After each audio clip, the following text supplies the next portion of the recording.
Hello everyone, welcome to another session of next Saviours Essential Question Series where we are going to have a discussion on two very important topics related to neuroanatomy, that is spinal cord lesions and the cranial nerve fibers, which are usually kept in your question. So starting with the first question, a 40-year-old male presents with the right-sided paralysis and loss of vibration sense below the level of T10, that means corresponding dermatome which is equivalent to umbilicus, and he also has a loss of pain and temperature on the left side below the level of T10. That means below the level of umbilicus. What is the most likely diagnosis? Now, for some, it might appear a very easy question, but for the others, it might be very confusing. If you look at another option, like a patient with the aortic dissection, history is provided, presents with the paralysis in both the lower limbs and loss of pain and temperature below the level of T8, but the vibration and proprioceptions are intact. So what is the most likely diagnosis? So basically what we are trying to deal with is how to identify what is the step-by-step approach in order to mark the answer related to the spinal cord syndromes.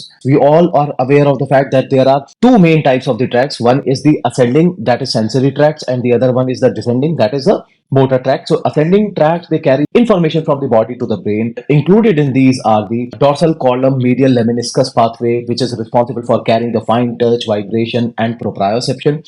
The spinothalamic tract, which is responsible for carrying the pain, temperature, and crude touch. And spinocerebellar tract, which is responsible for unconscious proprioception, that means muscle coordination. On the other hand, the descending motor tracts are corticospinal tract. It is responsible for voluntary movement, where the lateral corticospinal tract is responsible for providing the voluntary movement to the limbs, while the anterior corticospinal tract is for the axial muscles. And the extrapyramidal tracts like rubrospinal, vestibulospinal, reticulospinal, so they are responsible for maintaining the posture control or the muscle tone. Means this is something that you already are aware of. It's nothing new. Now, the importance comes in order to identify the question related to the lesions in the spinal cord is that of a decussation. Almost all of the fibers, they decussate at the level of the medulla. Like in this case also, they decussate at the level of medulla, except for the spinothalamic tract. Spinothalamic tract is responsible for decussation at the level of its entry, or maybe one or two levels above the level of their entry.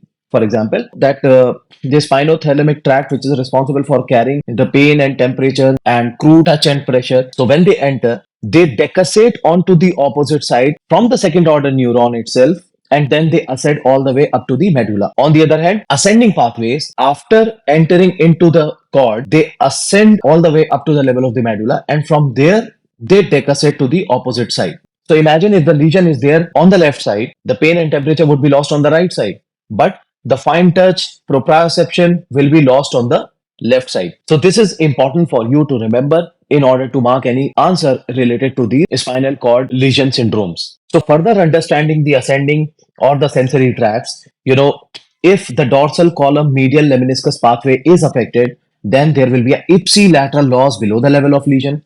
While if there is an affection of the spinothalamic tract, then there will be a contralateral loss below the level of lesion. This is what we have understood just now. Now, in case of motor descending tracts lesion, if there is a involvement of the corticospinal tract, it will result in the contralateral voluntary motor control loss if the lesion is above the level of decussation, while if it is below, then it will result in the ipsilateral loss of the voluntary muscle control. As far as extrapyramidal tracts are concerned, it will result in the postural abnormalities. So this is the overview, anatomical overview that you should be having in your background in order to mark the answer related to these particular question. Now comes the important point, that how to identify those spinal cord lesions and what should be your step-by-step approach. Now the first approach always is to identify whether there is a sensory only motor or a mixed lesion provided to you in the question. So for pure motor involvement, obviously what you have to think for is the corticospinal tract involvement. But if the lesion is pure sensory, then think of dorsal column or the spinothalamic tract lesion. But in case of mixed, where there is both sensory and motor involvement, consider is combined spinal tract involvement. Now, if only unilateral lesion is given, then think of Brown-Sequard syndrome. As you know, it is because of the hemisection of the spinal cord. And if the lesion is bilateral, then think of the central cord syndrome or the anterior cord syndrome or the syringomyelia. Then the third step is that what is the level of the lesion? Like in case if there is a cervical cord involvement, obviously you can very easily understand it will result in quadriplegia. If there is a thoracic cord involvement, it will result in paraplegia. But if there is a lumbosacral cord involvement, that means the fibers are involved, then it will result in the lower motor neuron features in the form of flaccidity, in the form of areflexia, or in the form of loss of muscle tone or power. These are the things that you need to remember. And finally, so upper motor neuron features and lower motor neuron features you have to identify, which you already are aware of. So that is the second background that you should be having. First is the anatomical background of the tracts. Then the second one is the step by step approach for reaching the diagnosis of that particular question. And when we will talk about that question, then we will see that how the questions are answered based on these step by step approach. Now try to correlate it with the syndromes. Now in a question, if there is a loss of ipsilateral motor power with the loss of proprioception ipsilaterally, but the contralateral loss of pain and temperature is given, then think of Brown-Séquard syndrome. If the loss of pain and temperature paralysis below the level of lesion with the features of sparing of the dorsal column medial pathway, then that means there is a sparing of the vibration or proprioception, then think of anterior cord syndrome. In case where there is a bilateral pain or temperature loss with the weakness more in the upper limb compared to the lower limb, then think of central cord syndrome. If there is a loss of vibration and proprioception with preserved motor and pain temperature, then think of posterior cord syndrome because anterior compression is not there. So the pathways which are running anteriorly are spared. Similarly, if there is a loss of vibration plus a spastic paresis features, which means including the upper motor neuron signs, then think of subacute combined degeneration of the cord. And finally, if there is a flaccid paralysis, features of saddle anesthesia, urinary retention, then it is cauda equina syndrome, which is basically because of the disc herniation seen in L4, L5, L5S1 more commonly, and it could be because of the compression due to tumors. So this is how you will relate it with the question. So that is the third finding. So first one was the anatomical orientation of the tracts. The second one is a step-by-step approach. The third one is that you should be knowing the features of individual syndromes. And once you know this, now it will become much easier for you to identify that what is the answer for that particular question. Like if you summarize what we have talked about in other way, like where we shall correlate the tracts with those of the diseases directly. If there is a dorsal column involvement, then loss in vitamin B12 deficiency and tapes dorsalis in case of syphilis is commonly a feature of this. For spinothalamic tract involvement, which is lost in anterior cord syndrome and in case of syringomyelia, as we have already talked about. Corticospinal tract involvement is seen in Brown-Séquard syndrome, vitamin B12 deficiencies. Hemisection is a feature of Brown-Séquard syndrome, and what are the features we have already talked about.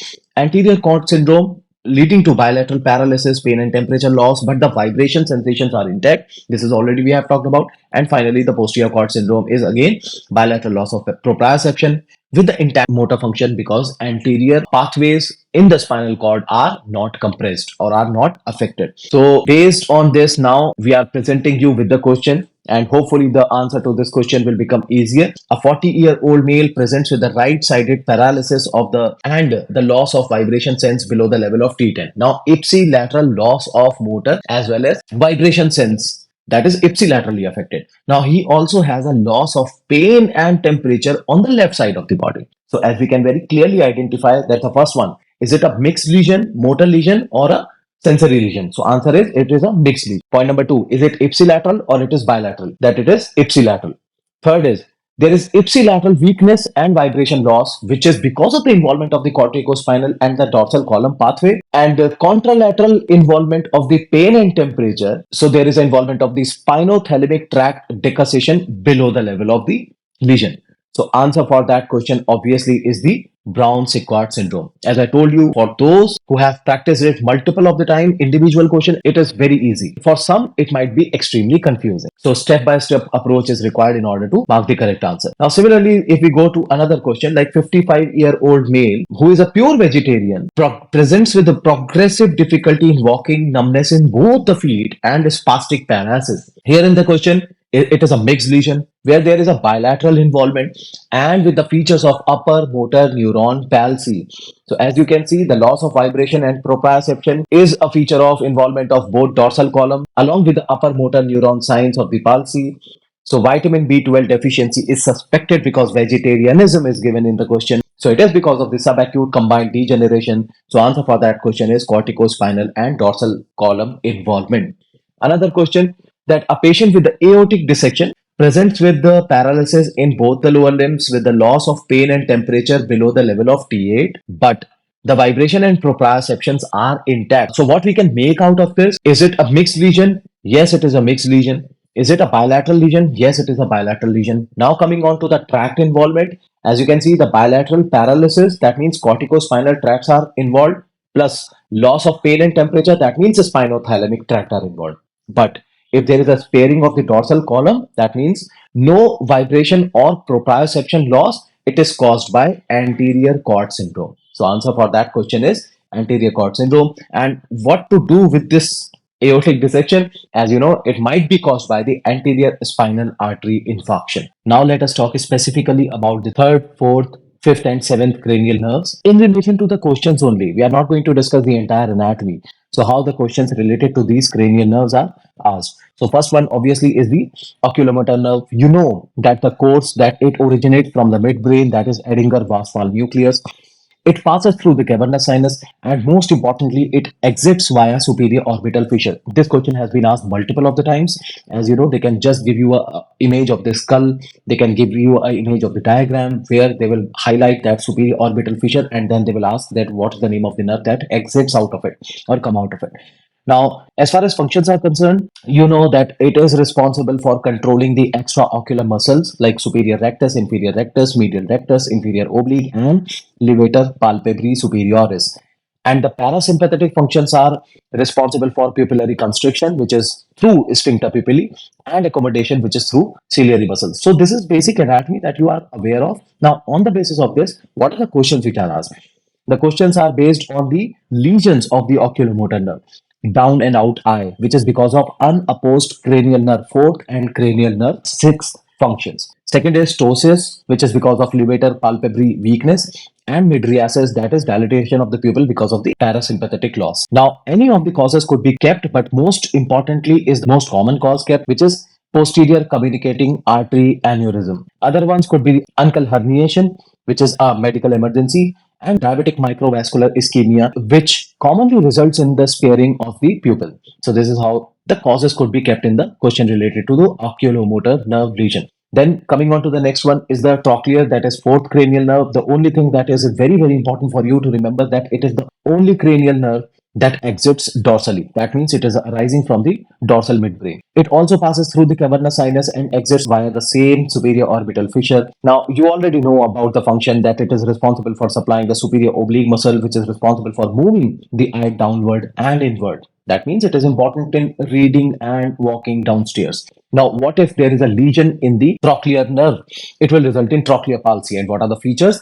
The vertical diplopia, which is worst when looking down, and head is tilted to opposite side in order to compensate the loss. The causes that could be provided related to the lesions are trauma, which is most common, midbrain stroke or cavernous sinus lesions. Next is to identify the lesions related to the trigeminal nerve. So first of all, the questions are based on the basic anatomy, that it is arising from the pons, and you know it divides into three branches, which are the ophthalmic, maxillary and mandibular. Foramen through which these branches emerges out are the superior orbital fissure for the ophthalmic, the foramen rotundum for the maxillary, and foramen ovale for the mandibular, and each one is a question that has been asked numerous times. Next are the functions that you are very well aware of, like sensory functions responsible for supplying the face and teeth. Cornea is supplied specifically through V1, and the tongue is supplied specifically through the mandibular nerve. And the motor, which is carried out only by the mandibular nerve, are the muscles of mastication, which are masseter, temporalis and pterygoids. So how the question will be identified that it is from the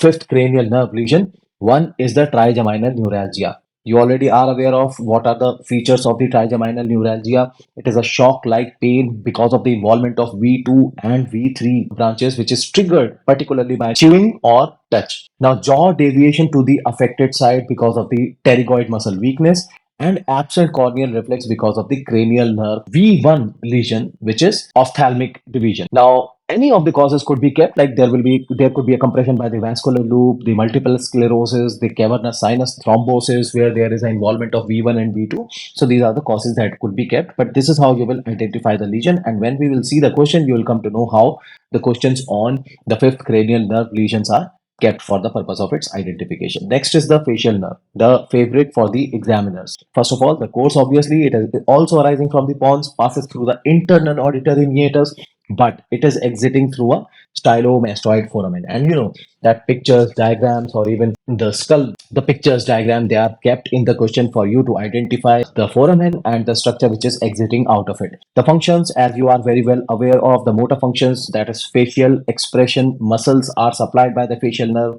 the orbicularis oculi and orbicularis oris.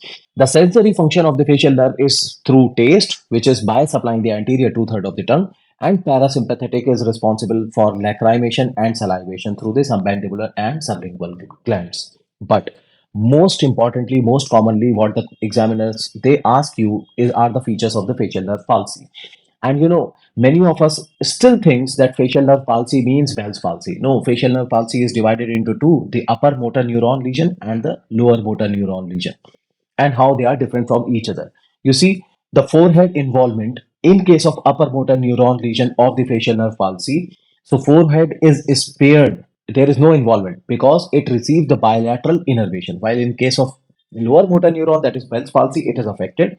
For the side affections, there will be a affection of the contralateral. That means contralateral lower face only in upper motor neuron type of the facial nerve palsy. While for the Bell's palsy, there will be entire ipsilateral face involvement. That means upper as well as lower. For eye closure, you know, it can be absolutely normal in case of UMN, while there will be incomplete closure, which is also known by the name of the leg of Thalmos in case of Bell's palsy. You know that the taste loss, there will be no loss of the taste, there will be no hyperacusis, that means sound sensitivity in case of upper motor neuron lesion, but there will be a loss of taste present because of the chorda tympani involvement, and there will be hyperacusis present because of the stapedius muscle involvement.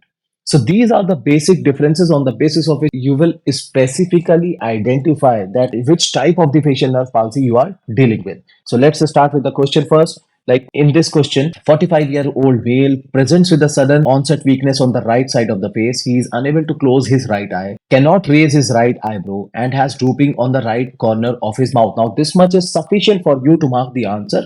But if we see that his forehead is also affected and he reports difficulty in drinking water, examination shows loss of taste in the anterior two-thirds of the tongue and hyperacusis in the right ear. So, you know, the facial nerve is responsible for supplying the facial muscles for the expression, and the lower motor neuron type of the facial nerve palsy affects both upper and the lower face on the same side. So forehead involvement, which is given as inability to raise the eyebrow in the question, is a key feature for lower motor neuron lesions. And the additional lesions which are provided are there is a loss of taste, which is through chorda tympani, and hyperacusis because of the stapedius muscle paralysis. So, which of the following is the most likely diagnosis? Obvious answer for this question is right-sided lower motor neuron type of the paralysis, that is B. So easy. Once you have understood that what exactly is asked in relation to these cranial nerves, it becomes much easier for you to identify. Now, next question is that a 50-year-old female presents with sudden severe electric shock like pain over the right side of the face, triggered by chewing and washing her face. The pain is episodic, lasting for few seconds, and is localized to the cheek and jaw. Now, the moment you see this, you have already identified that it is a trigeminal neuralgia, which is characterized by paroxysmal, severe, shock-like facial pain triggered by minimal stimuli, as it is being provided to you in the question, like chewing or the cold wind or the touch. Now, most commonly, it affects the V2, that is maxillary branch, or the V3, that is mandibular division of the trigeminal nerve. Now, V2 involvement, it is responsible for causing this cheek, upper lip, and the upper teeth pain, while V3 is responsible for causing the pain in the jaw, but maybe it is because of the motor weakness, that is difficulty in the chewing also. So, what is the correct answer for this particular question? Obviously, is the maxillary division of the V2. So that is the correct answer because they are specifically asking about that what is the name of the nerve which is likely to be affected in this particular one. Hope the session was helpful. Hope you have learned something new. Please join our Telegram group. The link is provided in the description in order to not to miss any update.